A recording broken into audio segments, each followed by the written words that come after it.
Ora, amigo Miguel, muito obrigado por ter vindo até junto de nós, até às nossas memórias à medida. Miguel Gonçalves, emblemático comerciante da Régua, filho de um outro não menos emblemático comerciante também da Régua, o senhor Idalino Gonçalves, que foi parte integrante daquilo que eu costumo dizer que foi uma geração de ouro de regoenses, porque era um conjunto de pessoas que havia na Régua na altura, que tinham uma forte intervenção cívica, gente empreendedora, e o Miguel, por certo, e de certeza, aliás, também vem um bocado nessa linha. Para quem nos ouve, quem é Miguel Gonçalves, que está aqui ao meu lado? Na modéstia à parte, posso dizer que segui o rumo e o legado do meu pai ficou, porque o meu pai foi realmente um empreendedor, com muitos filhos, com muito trabalho, com muita dedicação à Régua e à família, neste caso. E eu habituei-me a ver o meu pai como dirigente associativo, como dirigente dos Porcos da Régua. Sócio número 1, inclusivamente. Sim, sócio número 1, porque entretanto alguns que partiram foram legando até o meu pai chegar ao número 1, mas é da fundação, do tempo dos ferroviários, porque os Porcos da Régua, como toda a gente sabe, começou pelos ferroviários, depois é que foi fundado os Porcos da Régua, e o meu pai já vem desse tempo, porque é de 1927. E o Régua tem neste momento menos de 80 anos, meu pai, se fosse vivo, teria menos. Portanto, eu sou o Miguel Gonçalves, que foi realmente um comerciante aqui da praça, o que chama hoje um empresário, no ramo da sapataria. Depois acabei a minha atividade profissional como mediador dos Jogos Santa Casa, que o meu pai foi proprietário desde a fundação dos Jogos Santa Casa. E, portanto, sou um reguense camiliano, isso quer dizer que nasci na Rua dos Camilos, em frente aos Correios, num edifício que hoje, felizmente, está em recuperação, apesar de ele não estar muito degradado como estavam a maior parte dos edifícios da Rua dos Camilos. Nascido na Rua dos Camilos, em frente aos Correios, portanto, na altura isso seria os CTTs, que hoje se chamam os Correios, onde tive a atividade comercial a 40 metros da casa onde nasci, onde tive outro estabelecimento a 100 metros, 100 e poucos metros de onde nasci, e onde acabei praticamente a minha atividade comercial no estabelecimento onde nasci, como herdeiro dos jogos do meu pai, em que eu preteria em relação à sapataria que tinha na Rua de Serpa e Pinto, para que o meu pai não ficasse sozinho, visto que vivia sozinho no prédio onde tinha os jogos, no resto do chão. E eu, para lhe fazer companhia durante o dia, decidi fechar a sapataria que tinha e fazer a minha atividade profissional nos jogos, que já estava habituado desde que nascera, porque o meu pai teve os jogos durante 50 anos, e quando eu era rapaz, portanto, já eu tinha noção de que eram os jogos. No associativismo, realmente também me habituei... Miguel, sim. Só para lhe pôr uma questão. A sua principal atividade, ou aquela pela qual, pelo menos... continua a ser conhecido o Miguel da Sapataria. Miguel da Sapataria. Podemos dizer que nessa altura a Régua calçava a região do Douro, ou não? Sim. Pode-se dizer que a Régua abrangia todos os concelhos limítrofes. Sou do tempo em que tínhamos clientes de Lamego, de Baião, de Vila Real, de todos os concelhos aqui à volta, porque todos os concelhos vinham à Régua. Vinham-se calçar, vinham fazer as compras normais, porque a Régua é que tinha as grandes lojas. A Rua dos Camilos, nessa época, podemos falar na época de 60, 70 até os anos 80, era considerada a Rua dos Clérigos de Trás-os-Montes e Alto Douro. Portanto, os Clérigos era a referência do Porto em relação ao norte, e a Rua dos Camilos era o autêntico dos Clérigos. Era uma rua com dois sentidos nessa altura, mas o trânsito seria diminuto, os carros não tinham Não era tão diminuto, porque tinha que haver ali o sinaleiro, não é? Sim, o sinaleiro, o trânsito era diminuto, e eu refiro isto porque eu, antes da minha adolescência, até os meus 12, 13 anos, jogava a bola com os meus irmãos na entrada dos Correios, porque ainda não existiam as escadas, só mais tarde é que construíram aquelas escadas de acesso para vir do americano, que se hoje não se chama americano, mas depois eu até poderei dizer a razão do nome do americano. Diga. Já agora digo, o americano tinha esse nome porque a ligação do peso até o Largo dos Aviadores era feita por um carro que na altura se designava um americano, que eram os carros de transporte que havia, digamos, públicos. E esses carros designados americanos faziam o transporte da população da parte alta até ao Largo dos Aviadores num desses carros americanos. Ora, se o trajeto era por onde passava o carro americano, o povo passou a dizer, no americano, onde vais? Vou no americano, e assim ficou o nome. Só mais tarde é que veio o nome, passou o nome. Mas deixe-me só acrescentar aí uma coisa já agora. Portanto, o carro americano eram uns carros parecidos com aquilo que viria a ser mais tarde os elétricos. Sim. Só que eram puxados a cavalo. Exatamente. E chegou a estar projetada, e eu não tenho agora a certeza, porque a ideia era o carro americano ir até Vila Real. Sim. Por aquilo que é hoje a número 2, a Nacional número 2. Eu não tenho a certeza se chegou a haver essa não deve ter atividade ou não. Sei que o americano era... Eu peço desculpa de interromper, eu penso que não deve ter havido, na medida que o americano seria da época da construção da ponte ferroviária que ligaria o comboio para Lamego, no mínimo. Essa ponte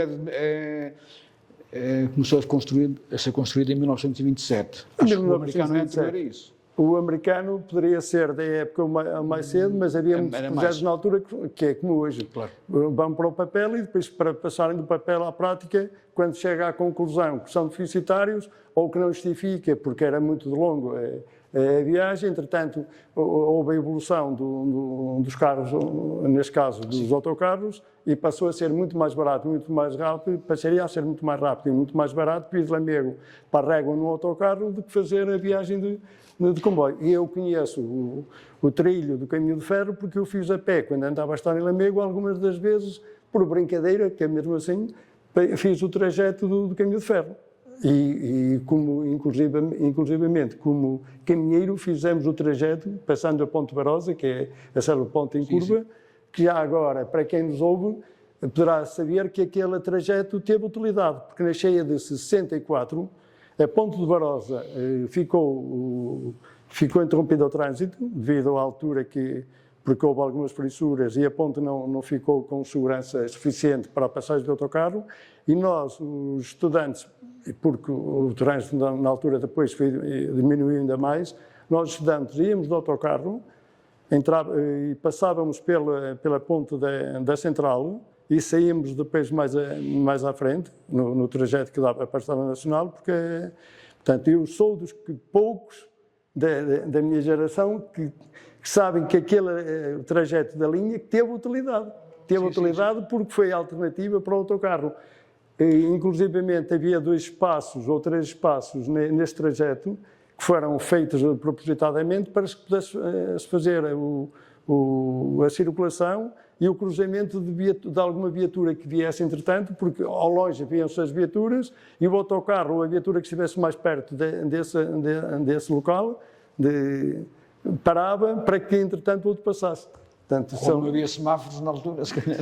Depois, também não havia semáforos. E depois as estradas também eram todas em S, por causa do célebre engenheiro inglês que veio para o Douro fazer as estradas, e os operários não percebiam o inglês e perguntavam: eu sou engenheiro, yes! E pronto, e assim ficamos com a estrada daqui para Lamego, pelo menos em S.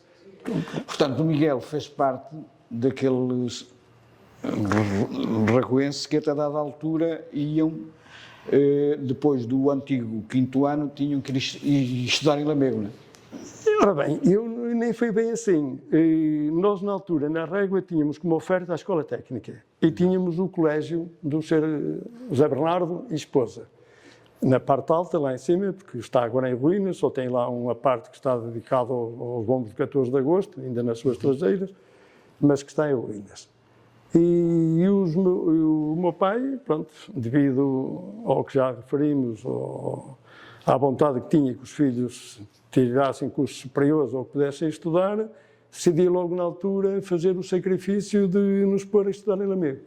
Portanto, nós começamos logo a partir daqui da 4ª classe, que se fazia o exame de admissão, era a 4ª classe de admissão, fomos diretamente para Lamego, onde chegámos a andar a estudar ao mesmo tempo 3 irmãos.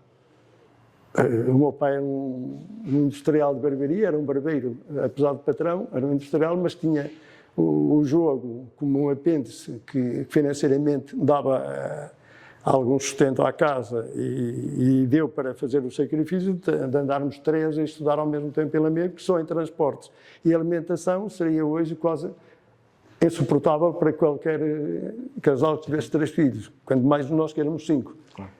Mas isso não quer dizer nada, isso só estamos a falar do Miguel em termos pessoais, mas... Não, eu só lhe puxei este tema por uma razão, vou dizer também. Porque este tema, quero ir àquele triste acontecimento que teve a ver com aquele autocarro que caiu. Podemos falar disso, porque ainda hoje vou recordar e irei recordar.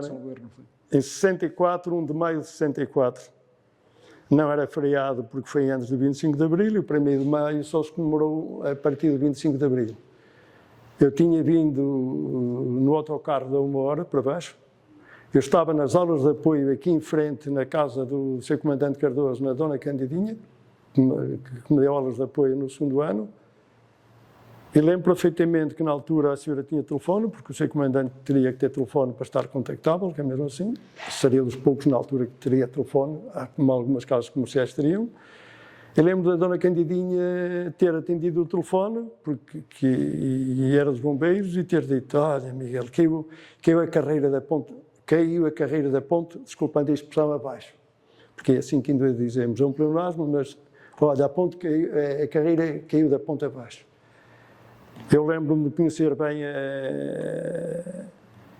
a Junqueira, conhecer bem a beira do rio, porque nasci na Rua dos Camilo e era a minha geração. Fui a correr, desci aqui a Rua das Bareiras, que ainda assim hoje lhe chamo como chamava o Dr. Camilo, a Rua das Bareiras, e ainda fui presenciar a retirada dos sobreviventes, porque houve colegas meus e colegas minhas que faleceram nesse acidente. E acho que me ficou na memória para sempre o autocarro assente nas rodas, virado ao contrário, o autocarro que hoje é uma peça de museu, porque há 50, em 64, há 12, há 60 anos. Há 60 anos. Vai fazer agora 60 anos em maio, no dia 1 de maio. Os autocarros não tinham nada a ver com os autocarros que circulam hoje. E foi um momento que ficou mesmo lá em termos familiares sempre guardado, porque andávamos os 3 em Lamego e, por sorte, nesse dia, tínhamos já vindo os 3 para casa, porque muitas das vezes vínhamos nesse autocarro. Isto é assim a lei da vida, uns têm a sorte de estar no sítio certo, na hora certa, e outros têm o azar de estar na hora errada, no sítio errado. Sabe que eu ouvi dizer, e não sei se é verdade ou não, que inclusivamente o autocarro, quando estava a entrar na ponte, que houve alguém, um senhor, que por uma razão qualquer pediu para sair ali. E acho que o autocarro parou e ele saiu e depois seguiu. Tem alguma ideia disso ou não? Esse pormenor não faz parte das minhas memórias. A única coisa que sempre se falou e o único facto que sempre se recordou foi que o autocarro inadvertidamente subiu ligeiramente o passeio num desvio de outra viatura e, como todos sabemos, apesar do reforço e de se ter tentado alargar os passeios daquela ponte, aquela ponte não tem condições para que os passeios pudessem ser reforçados. De maneira que o autocarro galgou logo o passeio, porque os passeios são estreitos, E não era aquele simples barandinho que ia suportar o autocarro, de maneira que foi na altura uma tragédia, porque foram jovens e não jovens, e alguns dos utentes, alguns ficaram com sequelas, quer psicológicas, quer físicas, para o resto da vida. Um dos senhores era daqui da Ferreirinha,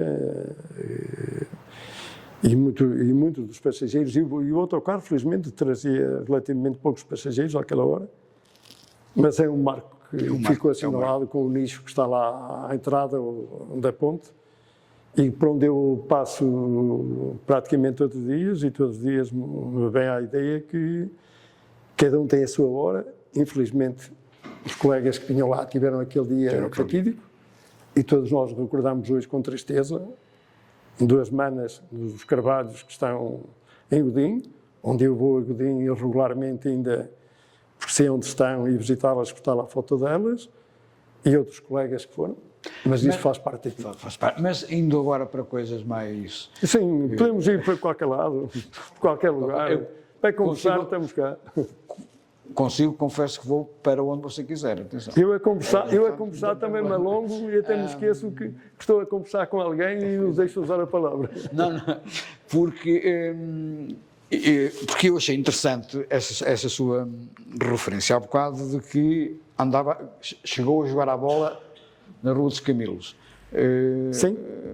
Então, olha uma coisa, nem vinha à guarda depois e passava a multa de 2 e coroa, nem nada? Não, havia alguns... Ora bem, vamos ver uma coisa. No fundo, o meu pai foi sempre uma pessoa, além da associativa, foi sempre o que chama hoje um empresário, um barbeiro de comerciante, com ideias um bocadinho mais avançadas para a época, como o barbeiro, que é mesmo assim.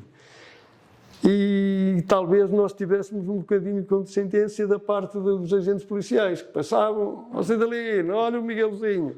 Só que, entretanto, por vezes o meu pai lá estava em dias mais mal disposto e o assentador de afiar a navalha muitas vezes era o que caía em cima do rabo ou das costas, não é? Pela queixa do agente da polícia que avisava o Sr. Idalino que andavam a jogar a bola, que a bola vinha para a rua e nós inadvertidamente, ou na rua, ou íamos atrás da bola, e muitas vezes era o carro que apitava para que nós interrompêssemos a jogatana da bola ou a corrida atrás da bola. Não, mas o que é interessante é que nós hoje quase que nem conseguimos imaginar. Sim, portanto, eu joguei a bola na rua também. Sim. Passei ao lado até de uma grande carreira como futebolista, se calhar. Mas hoje custa-nos um bocado a imaginar ser possível jogar-se a bola na Rua dos Camilos, não é? Mais impossível por vezes, parece. Para mim, que nasci na Rua dos Camilos, que eu conhecia, como as pessoas já não conhecem a designação, sabem que no edifício da Ferreirinha, onde eram os escritórios da Ferreirinha e eram os transportes de Sequeira, e havia também o estabelecimento, que era o armazém de distribuição dos medicamentos, que era a Castilho, era assim a designação. Está aqui uma das moradoras, minha vizinha, minha amiga de infância, que tinha ao lado os portões da Gaseote. Sim, mas lembra-se. Um bocadinho, não, muito mais mas nova. Tem um mano que é da minha idade e que é mais velho uns meses. Sim, é mais nova da casa. O mano já fez 72, eu ainda os vou fazer. O mano é de 14 de outubro, eu sou de 27 de maio, só que o mano faz 73, eu faço 72.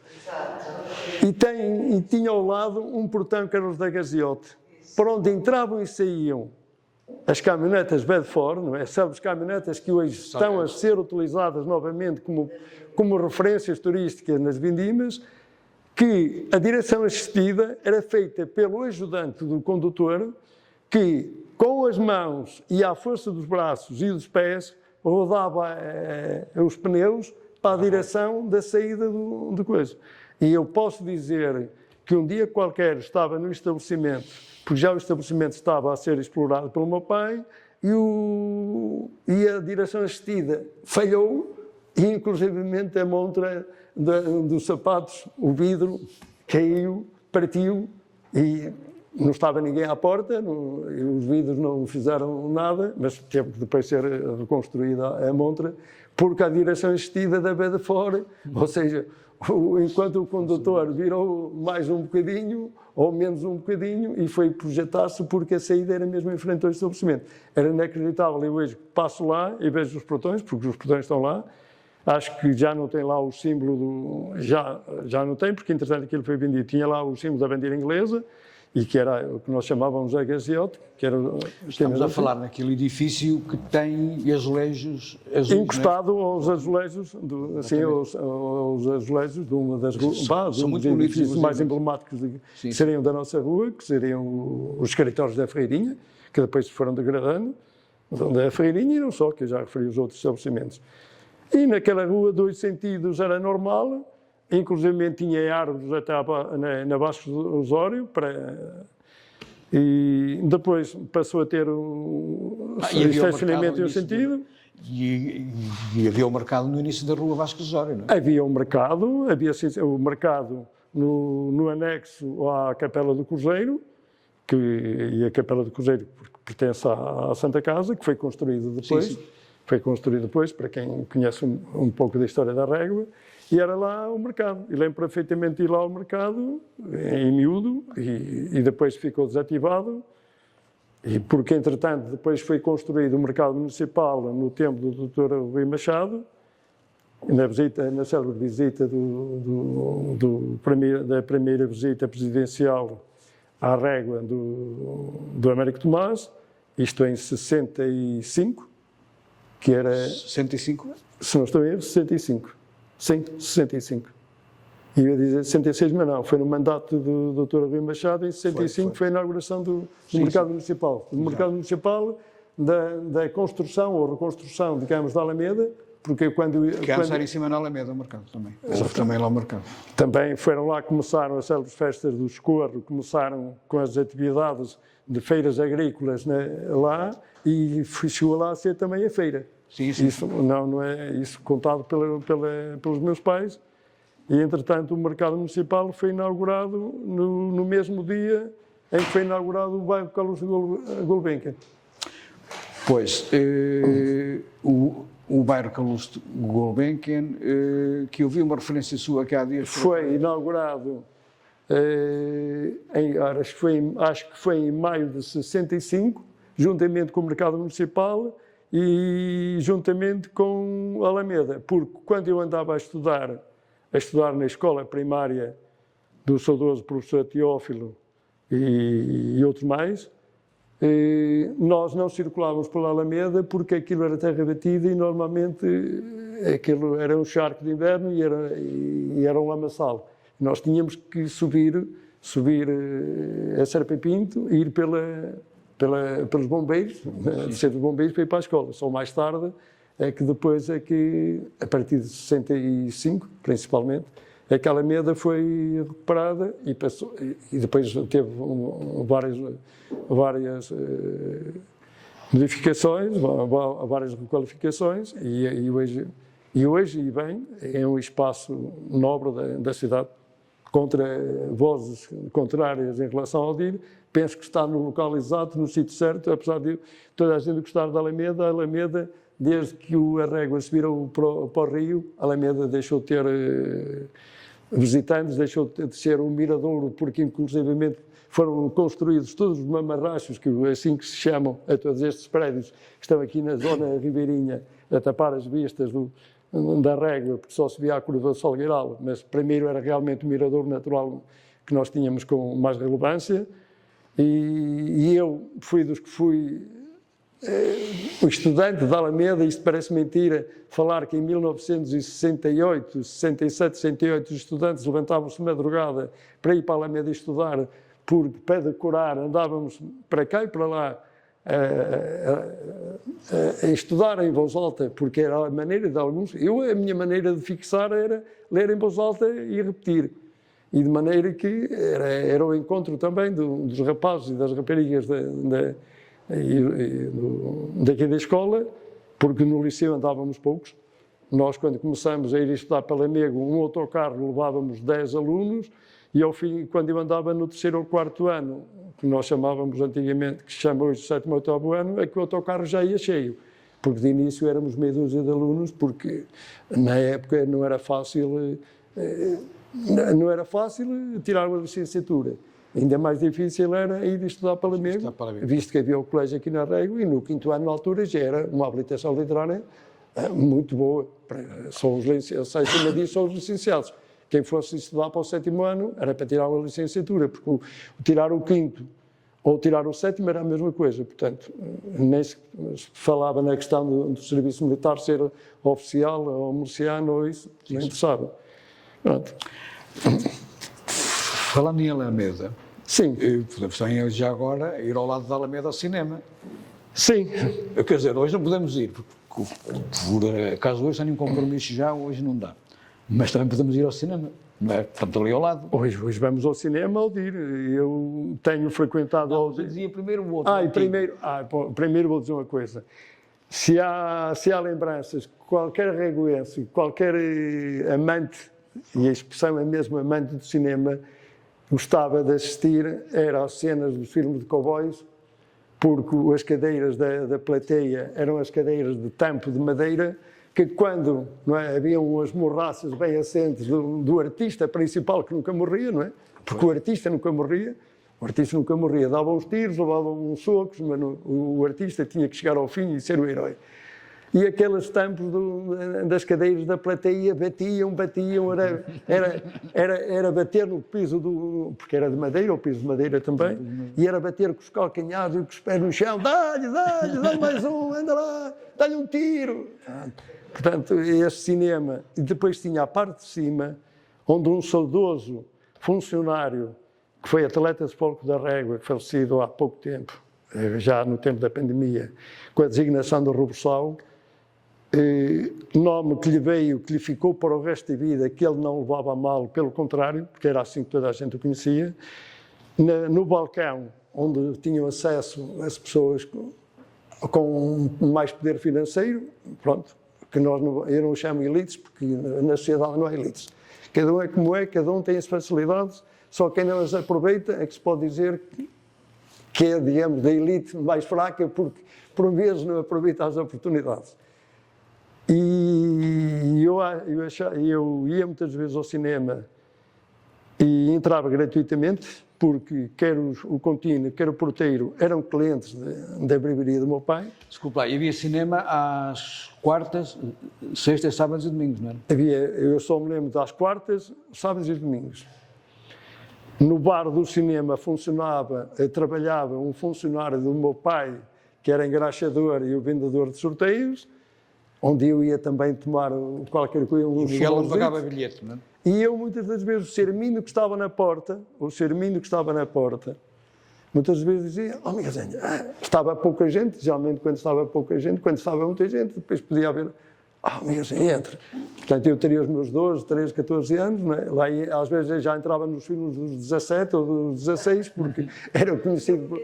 Não, pois é que não havia diferenças entre estatutos, mas os filhos do Idalino, porque o Idalino era uma porta aberta, não é? E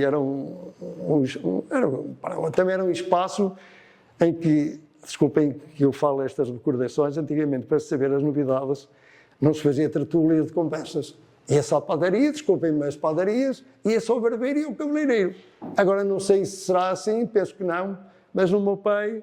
Felizmente, a clientela que tinha estava habituada a não discutir nem política nem futebol.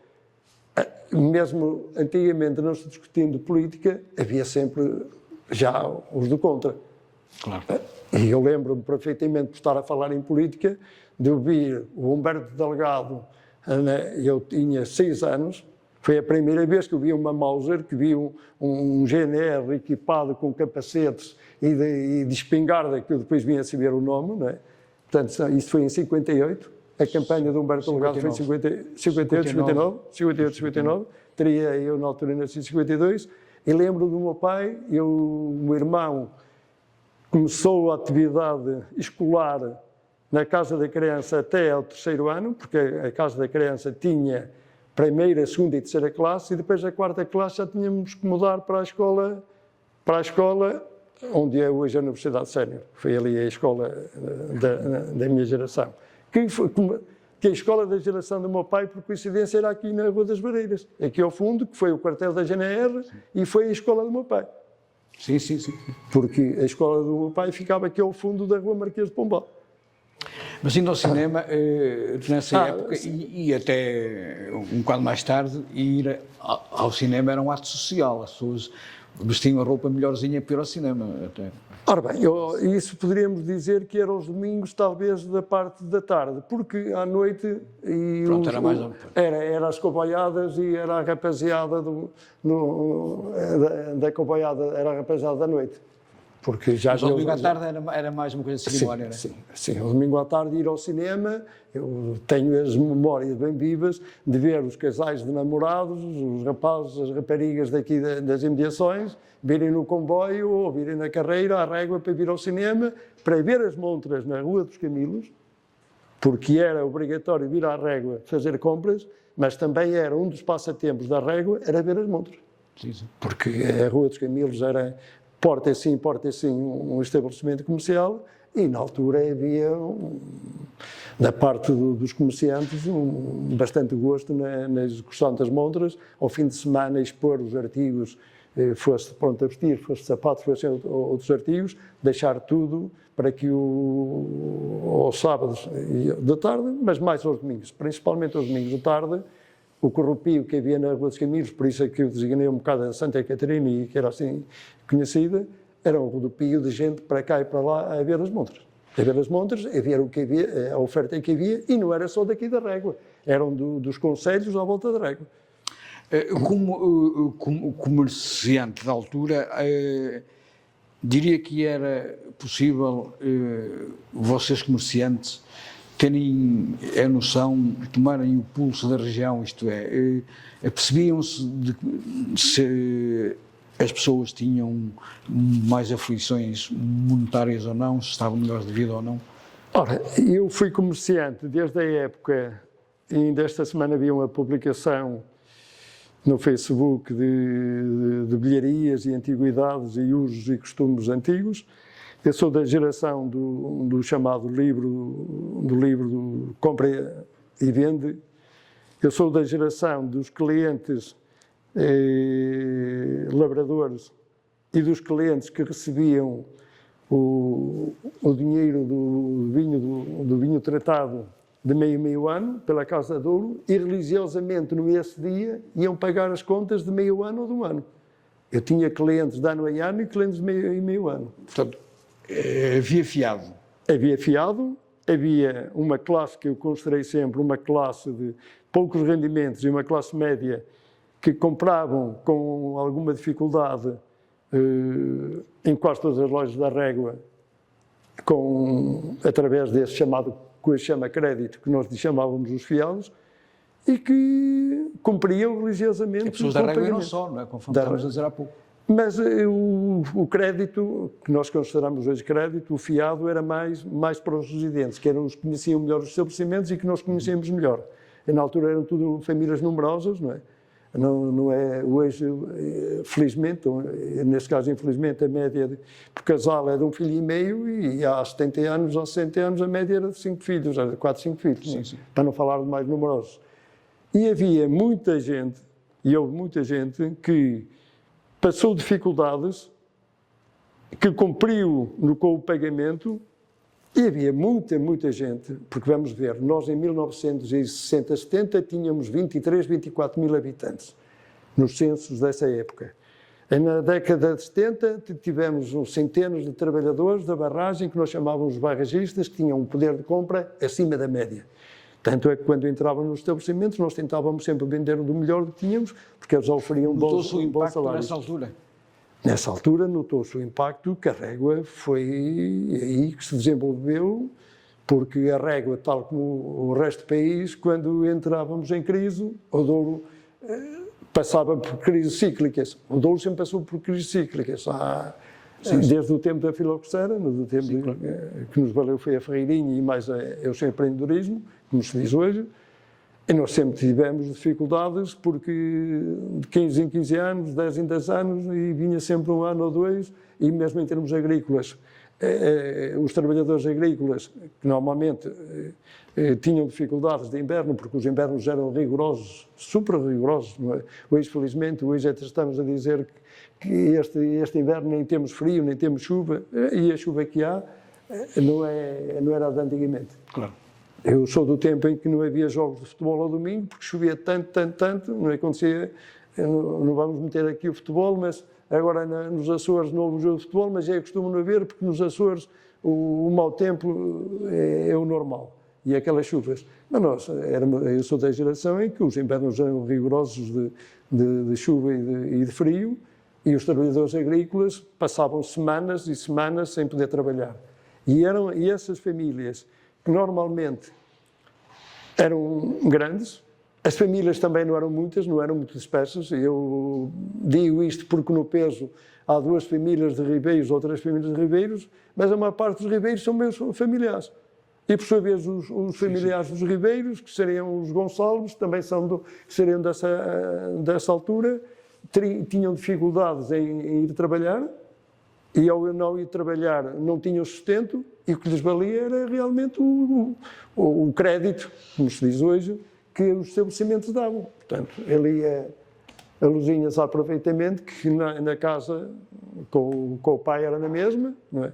Na minha casa na mesma, no Checaeiro, que era uma das lojas de roupas da altura, nos Fortunatos e outras lojas assim, era o crédito que valia para as lojas terem sustentabilidade o ano inteiro, mas também para as famílias poderem sobreviver, calçar-se com o mínimo, porque na minha geração vir do Peso para a Régua descalço dava direito a coima, como se diz hoje, tinha multa, porque, desculpando a palavra, as mulheres vinham com regularidade, há 60 anos, do Peso para a Régua descalças, e havia muita gente descalça. Eu não era por estar no ramo dos sapatos, mas sei perfeitamente que havia muito rapaz que calçava as primeiras botas aos 10 ou aos 12 anos. E sei que o meu pai andava na escola, ia aqui para a escola, porque morava na Marquês de Pombal, nasceu aqui na Marquês de Pombal, e ia para a escola descalço.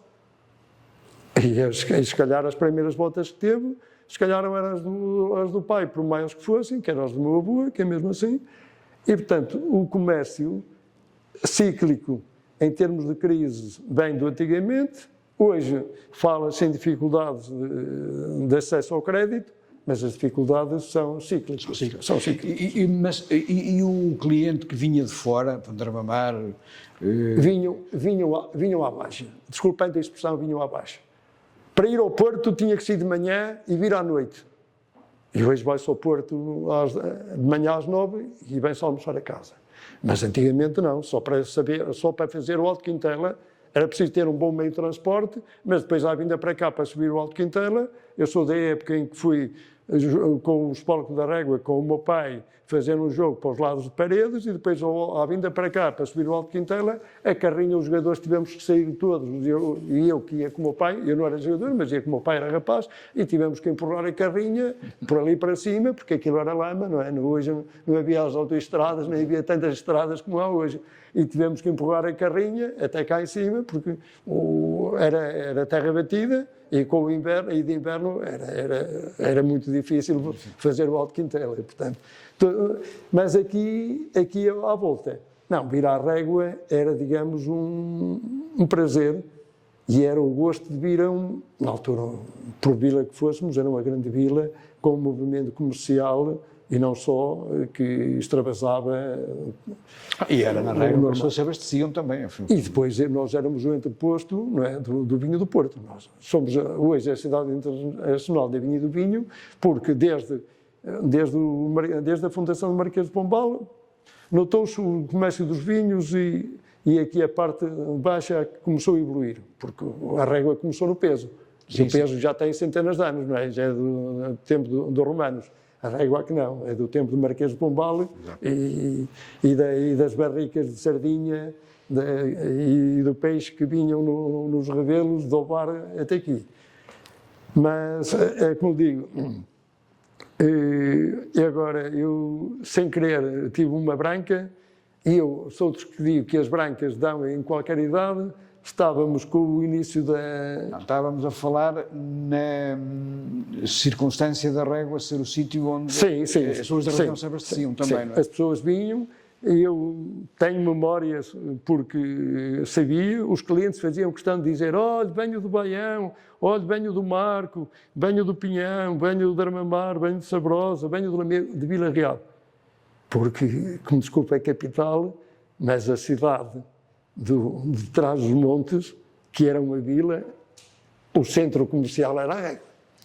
Ninguém ia para a vila às compras. Ou se ia ao Porto, ou se vinha à Régua. Ninguém ia para a vila. Hoje, Vila Real, que é a capital do distrito, é uma grande cidade. Pronto. Mas quem queria ter a nomeada e de levar uma compra era da Régua, ou vinha ou ia ao Porto, porque forçosamente seria que ser no Porto, ou era na Régua. Ninguém de Lamego dizia: eu fui a Vila Real, fui ao Porto. Não, olha, fui à Régua, eu vou à Régua, porque era... E ainda hoje se pode dizer que a Régua é uma referência. Ainda a Régua hoje continuará a ser uma referência. Pelo turismo, pela paisagem, pela maneira de ser e de estar, porque os reguenses e que os nossos conterrâneos sabem receber e saudar, acho que há a boa maneira transmontana, que eu costumo dizer que também sou transmontano, sou durense, mas os transmontanos têm. E os durenses sabem receber, sabem estar, sabem acolher, sabem reconhecer e, portanto, se as pessoas vinham antigamente, agora também vêm. E nós temos o exemplo nas festas de Socorro, vem tudo cá parar. Vem tudo cá parar, é ao fundo também, não?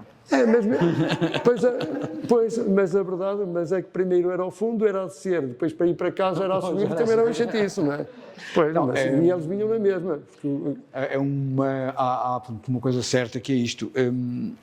A Régua, então, mesmo em relação ao Lamego ou Vila Real, era uma terra muito mais cosmopolita, no sentido em que era uma terra burguesa, não havia tanto aquela casta conservadora, não é? Portanto, muito em volta de sangue de família, títulos. Não, a Régua era uma terra burguesa, de comerciantes, sempre viajou, sempre saiu mais, sempre viu mais coisas, e a Régua estava então um bocado à frente dessas cidades. Não, a Régua também tinha, nem que nos cair no ADN dos reguenses, nós temos que pôr sempre o espírito trabalhador asseado, que eram os galegos.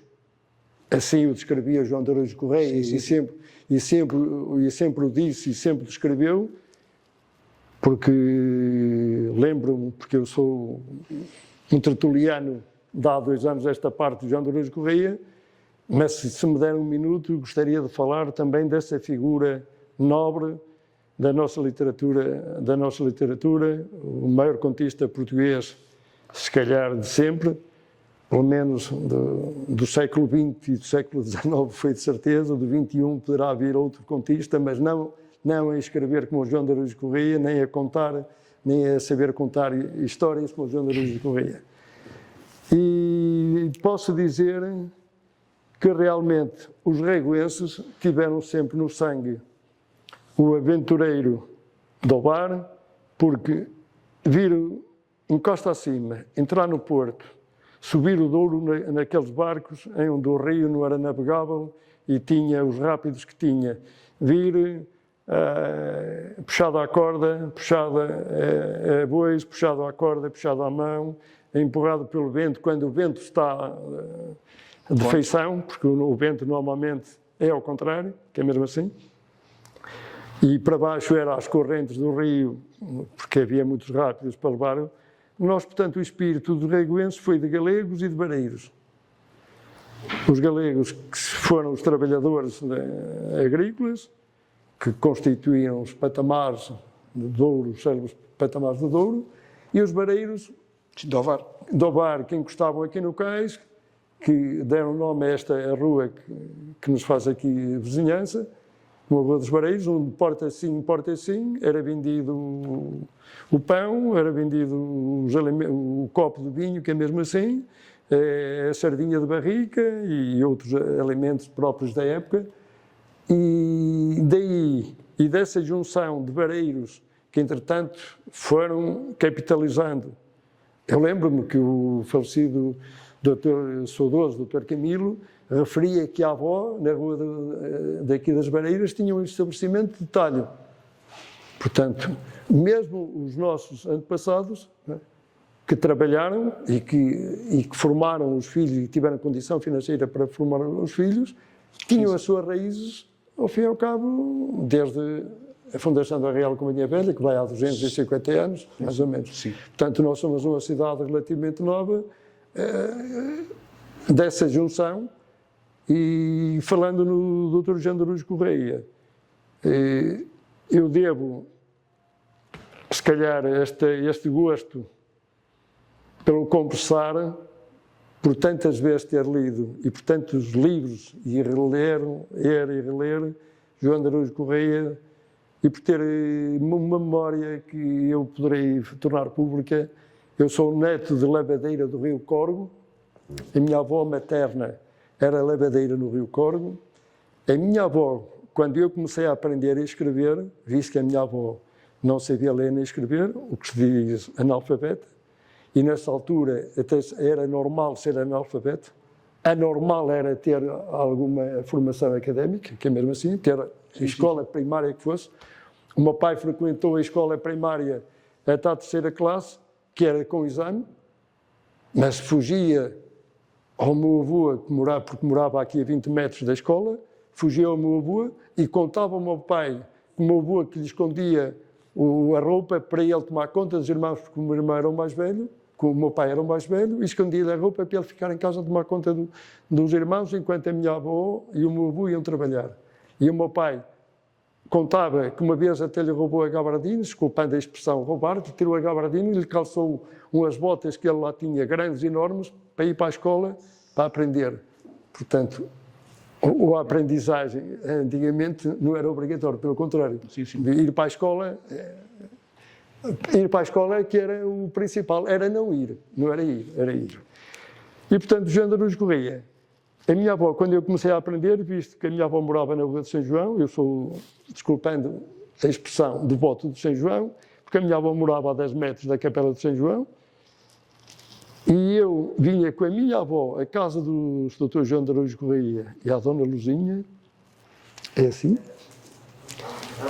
fazer o apontamento da roupa que ia para lavar, para depois se conferir na entrega. Aí comecei a frequentar as traseiras da casa do Dr. João de Araújo Correia, de onde fui doente, onde o meu primeiro filho foi consultado, onde eu tenho uma história que contei ao falecido e saudoso Dr. Camilo Filho, que o João Semana, que será sempre assim que eu terei essa ideia, da família dos pobres da Régua e do Douro, que gratuitamente visitava e a quem consultava no seu consultório. Quando a primeira vez fui com o filho ao consultório do saudoso João de Araújo Correia, então ele olhou para a minha mão, viu uma aliança, viu o menino e disse: "É teu filho, Miguel?" "É, doutor." Então e o que é que tu fazes?" "Doutor, eu estou na sapataria." "Estou na sapataria com o meu pai." Tinha o meu filho 3 ou 4 anos, na altura eu ainda estava com o meu pai, porque tive 4 ou 5 anos a trabalhar com o meu pai na sapataria. E então, pronto, estás casado, porque na altura normal não era perguntar se estás casado, se não estás. Estás casado, faz a tua mulher, é a professora do ensino primário. Está bem. Olha, eu contei esta história ao Dr. Camilo. O Dr. Camilo foi cliente do meu pai, até o meu pai fechar a barbearia, digamos assim. E eu contei essa história e o Dr. João de Araújo Correia virou-se para mim e disse: "Olha, Miguel, então agora já podes pagar a consulta, não já?" "Já, doutor, eu vim cá, porque conforme vinha cá antigamente, no tempo do meu pai, de graça, porque é assim que a designação era, de graça, agora também vim cá para pagar, doutor, tenho todo o gosto em pagar." "Olha, então, é tanto, e dás ali à saída, pagas então tanto, está bem?" Pronto. Portanto, daí até o João de Araújo Correia ir à imprensa de Douro, que era em frente quase à casa onde eu nasci, onde os meus pais moravam, onde eu nasci, assinar os livros, que tenho uma boa dúzia de livros assinados pelo Dr. João de Aruz Correia, que não os tenho eu, porque eu tenho outras edições, que os tem o meu irmão mais velho em Lisboa, guardado religiosamente, que já agora é um à parte, que foi médico, porque foi o João de Aruz Correia que incutiu ao meu irmão a ideia de ser médico, porque o meu irmão queria ser advogado, e desculpem os advogados, o meu pai não deixava nenhum filho ser advogado, que desculpem.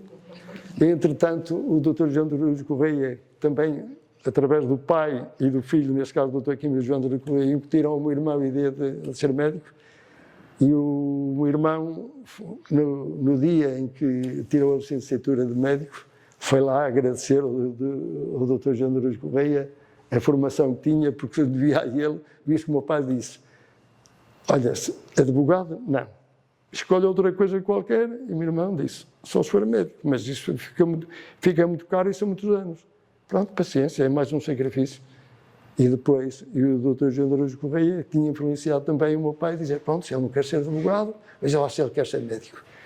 E, portanto, estas histórias de vida e de histórias daqui, que são histórias pessoais, mas que fazem parte também muitas vezes da história de muita gente e de muitos da população reguense. Porque eu, para terminar, porque acho que devemos estar quase a terminar, não sei as horas. Por hoje. Eu vou só dizer uma coisa. Eu tenho o gosto, o orgulho, a honra de ser reguense. E desculpem que vou terminar com um bocadinho de vaidade e um bocadinho de orgulho. Posso dizer, só para terminar, que no meu currículo, além das palavras da doutora na apresentação do livro da Régua, aqui na parte de baixo, onde eu vim muitas vezes pagar a renda da casa onde eu morava, onde eu nasci. Portanto, nos fundos desta casa era a cozinha dos Barretos, que eu conheci perfeitamente também, porque eram os senhorios da casa, que o meu pai mais tarde veio a comprar aos Herdeiros Barretos. Eu posso dizer que, acabando com as palavras com que o amigo Igreja começou, que o meu pai foi um empresário e tal, e que deixou no ADN e deixou, digamos, as pegadas do associativismo, eu, para terminar, posso dizer que, por onde passei, foram 20 anos de dirigente da Associação Comercial e Industrial do Pés da Régua, 12 anos nos Bombeiros Voluntários do Pés da Régua, fundador da Associação Desportiva de Godinho, que faz agora em abril ou maio 46 anos. Fui dirigente do Sport Clube da Régua só uma época. Fui dirigente da Ardade 4 anos. Fui dirigente da Junta de Turismo das Caldas de Moledo.